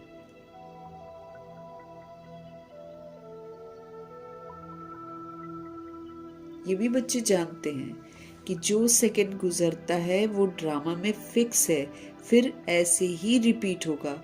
बच्चों को समझाया जाता है, बाहर भाषण आदि पर तो अनेक प्रकार के नए आते हैं सुनने के लिए। तुम समझते हो गीता, वेद, शास्त्र आदि पर कितने मनुष्य भाषण करते हैं। उनको कोई ये थोड़ी पता है कि यहाँ ईश्वर अपना और अपनी रचना के आदि मध्य अंत का राज समझाते हैं। किसी को नहीं पता कि भगवान कैसे आकर अपना भी और अपनी रचना के आदि मध्य अंत का राज समझाते हैं। रचता ही आकर सारा ज्ञान सुनाते हैं। रचता शिव पिता परमात्मा ही आकर सारा ज्ञान सुनाते हैं। त्रिकालदर्शी बनाना ये बाप का ही तो काम है। तीनों कालों का दर्शन बाबा कराते हैं और त्रिकालदर्शी आत्मा क्या करती है? सोच समझकर पाठ बजाती है। तो त्रिकालदर्शी बनाना ये तो शिव पिता परमात्मा का ही काम है। वही तीनों कालों का सत्य बताकर, तीनों कालों का दर्शन करा के हमको त्रिकालदर्शी बनाकर सोच समझकर पाठ बजाने की समझ देते हैं। शास्त्रों में ये बातें नहीं है, ये सारी नई बातें हैं। बाबा बार बार हमको समझाते हैं, कहाँ भी पहले पहले ये समझाओ कि गीता का भगवान कौन है, श्री कृष्ण या निराकार शिव कौन है। ये बातें प्रोजेक्टर पर तुम समझा नहीं सकेंगे। प्रदर्शनी में चित्र सामने रखा है, उस पर समझाकर तुम पूछ सकते हो, अब बताओ गीता का भगवान कौन? ज्ञान सागर कौन है? श्री कृष्ण को तो कह नहीं सकेंगे ना। पवित्रता, सुख, शांति का सागर, लिबरेटर, गाइड कौन है? पवित्रता, सुख, शांति का सागर, लिबरेटर, गाइड कौन है?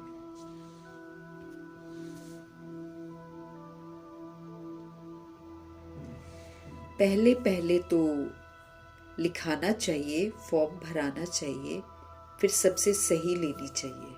पहले पहले तो लिखाना चाहिए कि लिबरेटर, सुख शांति का सागर, पवित्रता का सागर, गाइड कौन है।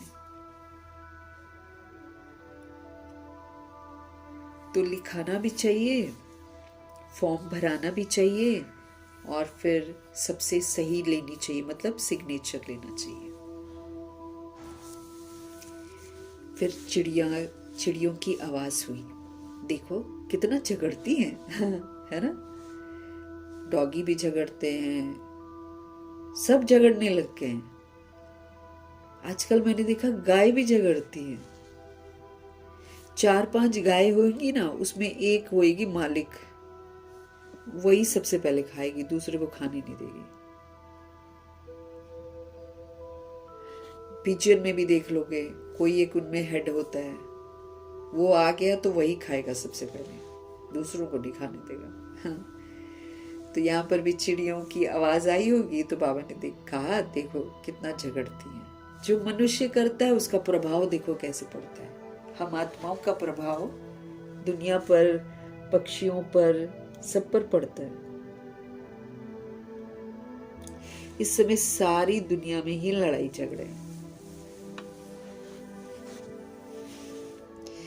मनुष्य भी आपस में लड़ते रहते हैं। मनुष्य में ही समझने की बुद्धि है। 5 विकार भी मनुष्य में ही गाए जाते हैं। जानवरों की तो बात ही नहीं है इसमें।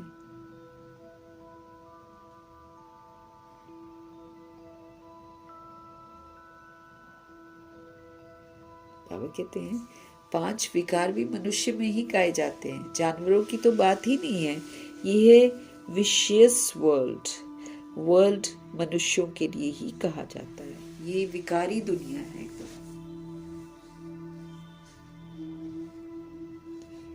कलयुग में है आसुरी संप्रदाय, सतयुग में है दैवी संप्रदाय, और अभी संगम युग में है ईश्वरीय संप्रदाय। अब ईश्वरीय संप्रदाय का बनकर, ईश्वर की शिक्षाओं पर चलकर, सत्यता दिव्यता को धारण करके हम दैवी संप्रदाय के बनेंगे। अभी तुमको इस सारे कंट्रास्ट का पता है कि आसुरी संप्रदाय कौन होता है, ईश्वरीय संप्रदाय कौन होता है और दैवी संप्रदाय कौन होता है। अब हमको बाबा से सारी समझ मिल रही है। अभी तुमको इस सारे कंट्रास्ट का पता है, तुम सिद्ध करके बता सकते हो। सीढ़ी में भी बड़ा क्लियर दिखाया हुआ है, नीचे है पतित, ऊपर है पावन। इनमें बड़ा क्लियर है, सीढ़ी ही मुख्य है, उतरती कला और चढ़ती कला की। ये सीढ़ी बड़ी अच्छी है, इनमें ऐसा क्या डालें जो मनुष्य बिल्कुल अच्छी रीति समझ जाए कि बरोबर ये पतित दुनिया है और पावन दुनिया कौन थी? स्वर्ग थे। यहां सब पतित है।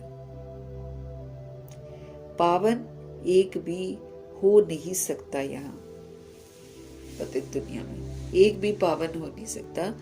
रात दिन ये ख्यालात चलना चाहिए हमारा। आत्म प्रकाश बच्चा लिखता है, बाबा ये चित्र बनाए। बाबा कहते भल विचार सागर मंथन करके कोई भी चित्र बना, परंतु सीढ़ी बड़ी अच्छी बननी चाहिए। इस पर बहुत समझ सकती हैं आत्माएं। 84 जन्म पूरे करके फिर पहला नंबर जन्म लिया है, फिर उतरती कला से चढ़ती कला।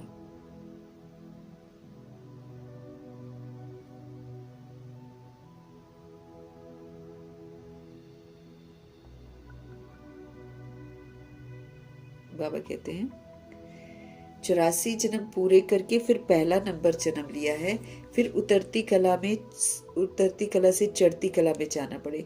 इसमें हर एक का विचार चलना चाहिए, नहीं तो सेवा कैसे कर सकेंगे। चित्रों पर समझाना बहुत सहज होता है। सत्युग के बाद सीढ़ी उतरनी होती है, ये भी बच्चे जानते हैं कि हम पाठधारी एक्टर्स हैं। ये भी बच्चे जानते हैं कि हम पाठधारी एक्टर्स हैं, ड्रामा में हम एक्ट करते हैं। यहां से ट्रांसफर होकर सीधा सतयुग में नहीं जाते हैं, पहले हम अपने घर जाते हैं। अब ड्रामा खत्म हुआ है तो ड्रामा खत्म होने के बाद तो हर एक्टर अपने घर ही जाता है ना, तो ऐसे हम भी अपने घर जाएंगे। हम बॉडी लेकर पाठ बजाने वाली आत्माएं हैं, तो पाठधारी हैं। यहाँ से ट्रांसफर होकर सीधा हम सतयुग में नहीं जाते हैं, पहले हम अपने घर जाते हैं, शांति धाम।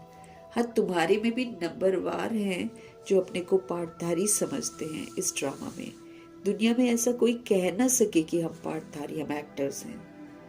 हम लिखते भी हैं कि पाठधारी एक्टर्स होते हुए भी ड्रामा के क्रिएटर डायरेक्टर आदि मध्य अंत को नहीं जान सकते, तो वो फर्स्ट क्लास बेसमझ है। क्या बोल रहे हैं बाबा। हम लिखते भी हैं कि पाठधारी एक्टर्स होते हुए भी, अगर हम मतलब पाठ बजा रहे हैं ना ड्रामा में, तो पाठधारी एक्टर्स होते हुए भी अगर हम ड्रामा के क्रिएटर को और डायरेक्टर को और आदि मध्य अंत को नहीं जान सकते हैं, तो फिर हम फर्स्ट क्लास बेसमझ हैं। भगवान क्रिएशन करते हैं, लेकिन भगवान सुंदर क्रिएशन करते हैं। कलयुग को क्रिएट नहीं करते हैं, भगवान सतयुग को क्रिएट करते हैं और आत्मा को सतयुगी बनाते हैं।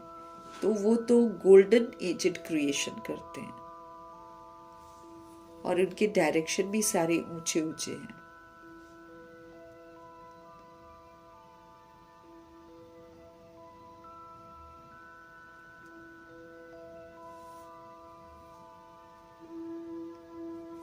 तो हम लिखते भी हैं कि पाठधारी एक्टर्स होते हुए भी ड्रामा के क्रिएटर डायरेक्टर आदि मध्य अंत को नहीं जान सकते, तो वो फर्स्ट क्लास बेसमझ है। ये तो भगवान उवाच है। शिव भगवान उवाच, ब्रह्मा तन के द्वारा हमको सब कुछ बताते हैं। ये तो भगवान उवाच है जो भी बताते हैं, और शिव भगवान उवाच ब्रह्मा तन के द्वारा सब कुछ बताते हैं। ज्ञान सागर वो निराकार है, उनको अपना शरीर नहीं है। बड़ी समझने की ये युक्तियां हैं, हर बात को बड़े अच्छे से हमको समझना है। तुम बच्चों को बड़ा नशा रहना चाहिए कि हम किसकी ग्लानि थोड़ी करते हैं। ये तो राइट बात है ना। तो जो भी बड़े बड़े हैं उन सबके चित्र तुम डाल सकते हो, सीढ़ी कोई को भी दिखला सकते हो, बाबा कहते हैं। भगवान उवाच है सब कुछ यहाँ पर। शिव भगवान उवाच है, ब्रह्मा तन के द्वारा बाबा ज्ञान देते हैं। ज्ञान सागर वो निराकार है, उनको अपना शरीर है नहीं, उनको अपना शरीर है नहीं। बड़ी समझने की युक्तियां हैं ये।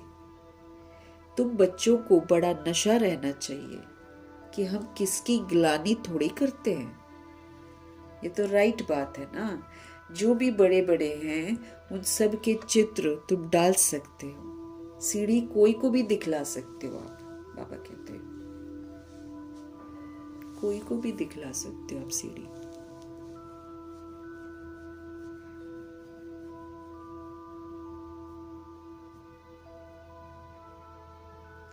अच्छा, मीठे मीठे सिकिलदे बच्चों प्रति माता पिता बाप दादा का याद प्यार और गुड मॉर्निंग। रूहानी बाप की रूहानी बच्चों को नमस्ते। हम रूहानी बच्चों की भी रूहानी बाप को दिल से, जान से, सिख से, प्रेम से, अदब से, पूरे रिस्पेक्ट से, पूरे रिगार्ड से, पूरी मोहब्बत से प्यार भरी नमस्ते और तहे तहे दिल से मीठे मीठे परमपिता परमात्मा जी का धन्यवाद। धन्यवाद करते हुए धारणा के लिए मुख्य सार। भारत में सुख शांति की स्थापना करने व भारत को स्वर्ग बनाने के लिए आपस में सेमिनार करना है। क्या बोल रहे बाबा? भारत में सुख शांति की स्थापना करने व भारत को स्वर्ग बनाने के लिए आपस में हमको क्या करना है? सेमिनार करना है।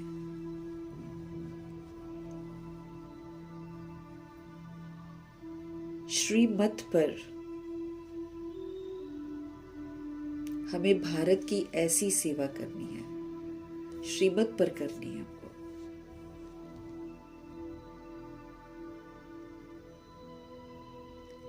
श्रीमत पर भारत की ऐसी सेवा करनी है। तो भारत में सुख शांति की स्थापना करने व भारत को स्वर्ग बनाने के लिए आपस में सेमिनार करना है। श्रीमत पर भारत की ऐसी सेवा करनी है। सर्विस में उन्नति करने व सर्विस से ऊंच मर्तबा पाने के लिए देही अभिमानी रहने की मेहनत करनी है।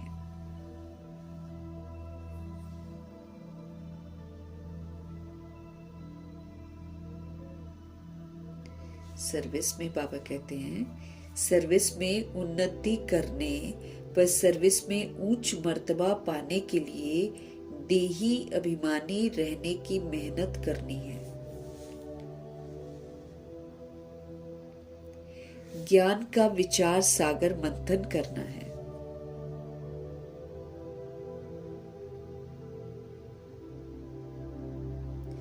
भारत में बाबा कहते, भारत में सुख शांति की स्थापना करने व भारत को स्वर्ग बनाने के लिए आपस में सेमिनार हमको करना है। श्रीमत पर भारत की ऐसी सेवा करनी है। सर्विस में उन्नति करने व सर्विस से ऊंच मर्तबा पाने के लिए देही अभिमानी रहने की हमको मेहनत करनी है। ज्ञान का विचार सागर मंथन हमको करना है। ज्ञान का विचार सागर मंथन हमको करना है।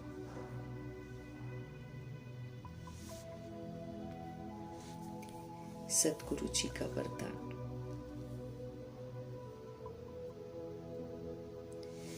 पवित्रता के आधार पर सुख शांति का अनुभव करने वाले नंबर 1 अधिकारी भव।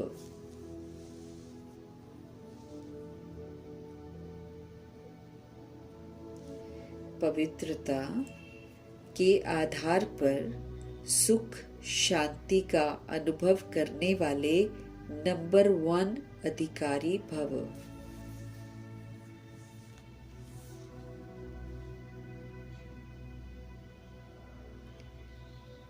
जो बच्चे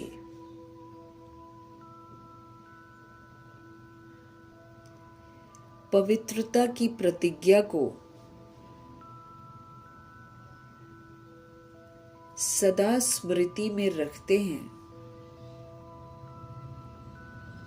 उन्हें सुख शांति की अनुभूति स्वतः ही होती है। जो बच्चे पवित्रता की प्रतिज्ञा को सदा स्मृति में रखते हैं, उन्हें सुख और शांति की अनुभूति स्वतः ही होती है, क्योंकि पवित्रता के बच्चे हैं सुख और शांति।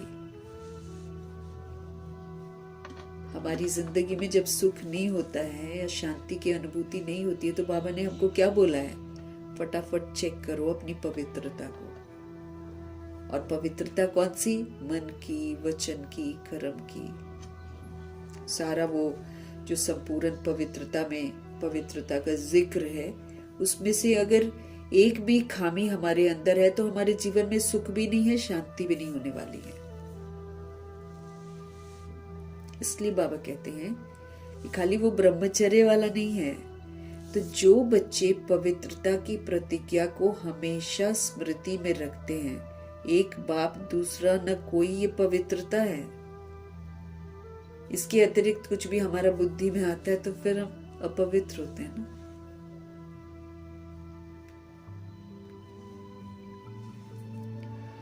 तो जो भी सोल्स हैं,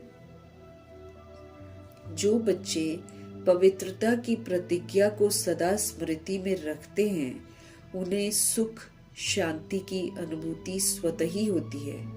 पवित्रता का अधिकार लेने में नंबर 1 रहना, अर्थात सर्व प्राप्तियों में नंबर 1 बनना। पवित्रता का अधिकार मिलता है हमको। जब हम पवित्र रहते हैं ना, तो फिर बाबा हमको ये अधिकार देते हैं। तो पवित्रता का अधिकार लेने में नंबर 1 रहना, देखो समझ मिलती है हमको पवित्रता की, उसके बाद फिर इसका अधिकार लेना होता है। कैसे? वैसे ही रहकर, जैसे बाबा बोलते हैं।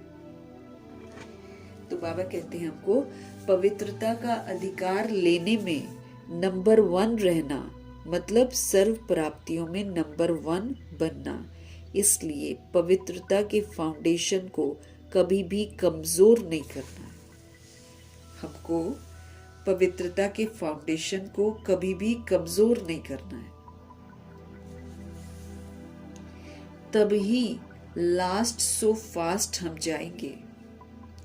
इसी धर्म में सदा स्थित रहना, कुछ भी हो जाए, चाहे व्यक्ति, चाहे प्रकृति, चाहे परिस्थिति कितना भी हमको हिलाए, लेकिन धरत पर ये धर्म ना छोड़िए। परीक्षा भी तो होती है, फिर हम कितना प्योर बने हैं उसकी परीक्षा भी तो होगी।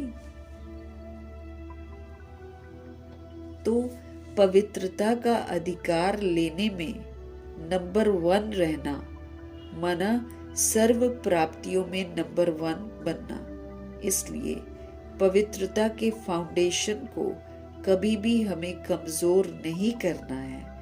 तभी लास्ट सो फास्ट हम जा सकेंगे। इसी पवित्रता के धर्म में हमको सदा स्थित रहना है। फिर कुछ भी हो जाए, चाहे व्यक्ति, चाहे प्रकृति, चाहे परिस्थिति हमको कितना भी हिलाए, लेकिन धरत पर ये धर्म ना छोड़िए।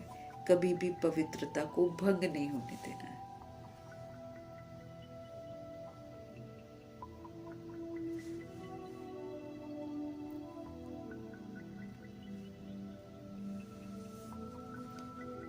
जो भी सोल्स पवित्रता की प्रतिज्ञा को सदा स्मृति में रखते हैं, मतलब जो हमने प्रॉमिस किया बाबा को, उसको पूरा करना, वो सुख और शांति की अनुभूति करते हैं, नेचुरल करते हैं।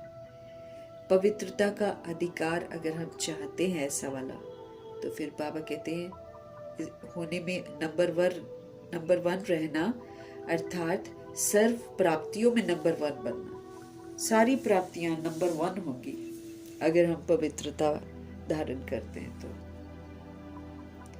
इसलिए पवित्रता की जो नींव है, बाबा कहते हैं उसको कभी कमजोर मत करना, तभी आप लास्ट सो फास्ट जाएंगे। इसी पवित्रता के धर्म में सदा स्थित रहना। फिर कुछ भी हो जाए, क्योंकि पेपर्स हमारे बहुत आएंगे, कुछ भी हो जाए, चाहे व्यक्ति कुछ करे, चाहे प्रकृति कुछ करे, चाहे परिस्थिति कुछ करे, कितना भी हमको हिलाने की कोशिश करे, हमको पवित्र रहना ही है। पवित्र रहना मतलब संपूर्ण पवित्रता की सारी पवित्रता। जैसे व्यर्थ नहीं सोचना, कितना भी कोई हमको हिला के व्यर्थ सोचवाने के लिए मजबूर करे, लेकिन हमको नहीं सोचना। कुछ भी करे दुनिया, चाहे व्यक्ति करे, चाहे कोई, बाबा कहते हैं प्रकृति करे, चाहे परिस्थिति कितना भी हमको हिलाए, लेकिन धरत पर ये धर्म ना छोड़िए। कुछ भी हो जाए, हमारे पेपर ही पवित्रता के होने हैं। है ना। बाबा ने बोला ना, संपूर्ण पवित्रता की सारी किताब में से 4 क्वेश्चंस आएंगे। अब जो जिसमें कमजोर होगा उसको वैसा ही क्वेश्चन आएगा। आखिरी में हमारी परीक्षा होगी, लेकिन उस परीक्षा के पहले रोज परीक्षा होती है, चाहे व्यक्तियों के द्वारा, चाहे प्रकृति के द्वारा, चाहे परिस्थिति के द्वारा।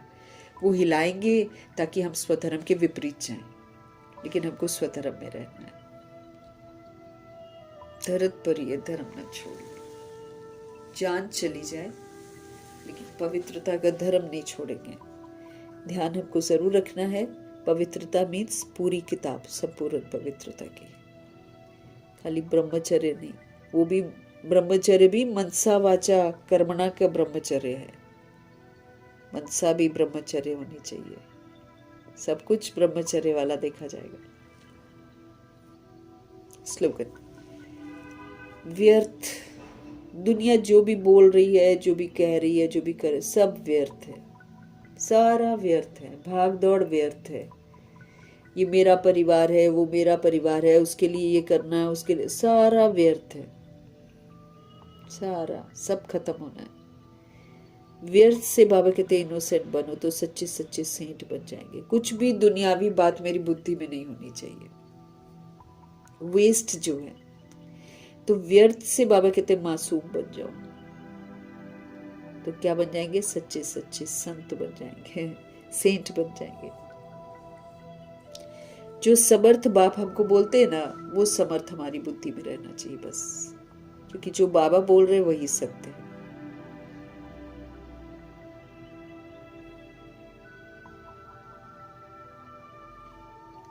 अव्यक्त इशारे,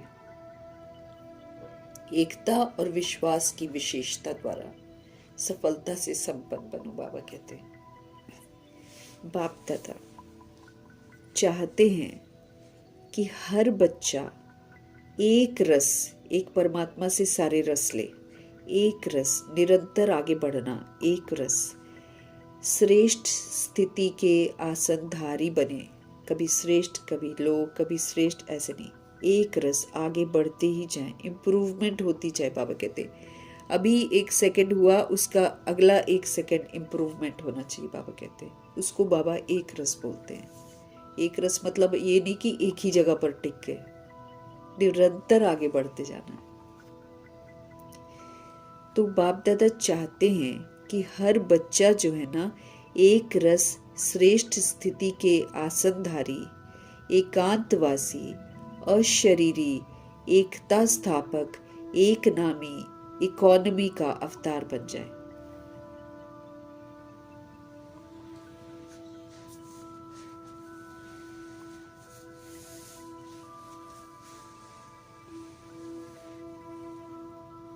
बाप दादा चाहते हैं कि हर बच्चा एक रस, श्रेष्ठ स्थिति के आसनधारी, एकांतवासी, अशरीरी, एकता स्थापक, एक नामी, इकोनॉमी का अवतार बन जाए। एक दो के विचारों को समझ सम्मान दे, एक दो को इशारा दे, लेन देन करके आपस में संगठन की शक्ति का स्वरूप प्रत्यक्ष करो, क्योंकि आपके संगठन के एकता की शक्ति सारे ब्राह्मण परिवार को संगठन में लाने की निमित्त बनेगी।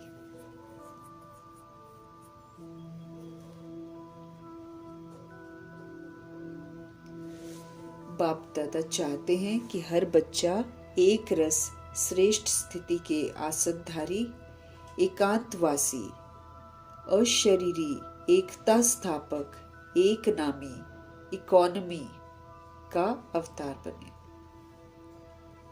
एक दो के विचारों को समझकर सम्मान दे, एक दो को इशारा दे, लेन देन कर आपस में संगठन की शक्ति का स्वरूप प्रत्यक्ष करें। क्यों? क्योंकि आपके संगठन के एकता की जो पावर है, उस सारे ब्राह्मण परिवार को संगठन में लाने के निमित्त बनेगी। क्योंकि आपके संगठन के एकता की जो पावर है, उस सारे ब्राह्मण परिवार को संगठन में लाने के निमित्त बनेगी। हर बच्चा एक रस श्रेष्ठ स्थिति का आसनधारी बने, स्थिति सदा श्रेष्ठ ही रहे,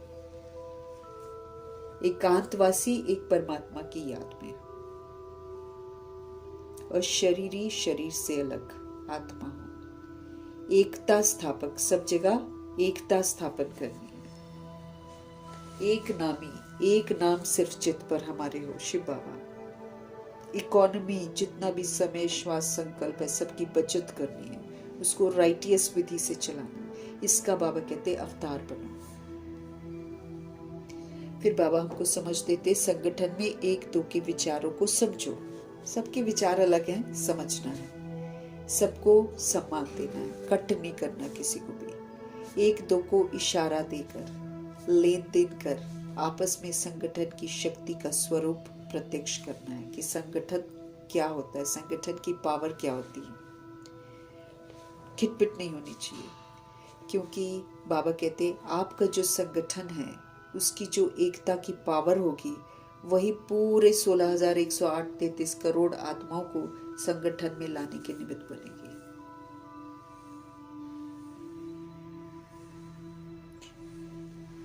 मीठे परमात्मा जी का धन्यवाद, ब्रह्मा माँ का धन्यवाद, जगदम्बा माँ का धन्यवाद।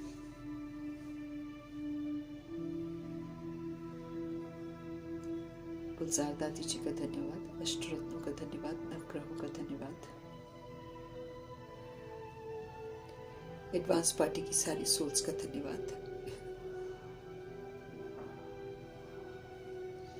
बची हुई जितनी भी आत्माएं हैं सबका धन्यवाद, 5 तत्वों का धन्यवाद, ड्रामा का धन्यवाद, प्रकृति का धन्यवाद, माया का धन्यवाद, यमदूत का धन्यवाद, करोड़ों की आबादी का धन्यवाद,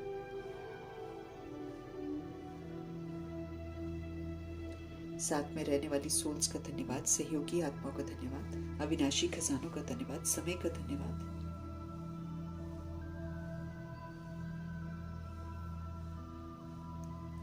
शरीर रूपी इंस्ट्रूमेंट का धन्यवाद,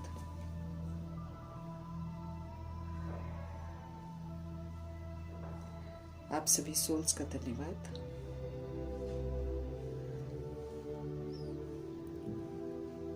पूरे यूनिवर्स का धन्यवाद, साधनों का धन्यवाद, साधन बनाने वालों का धन्यवाद, सृष्टि की मेहमान नवाजी का तहे दिल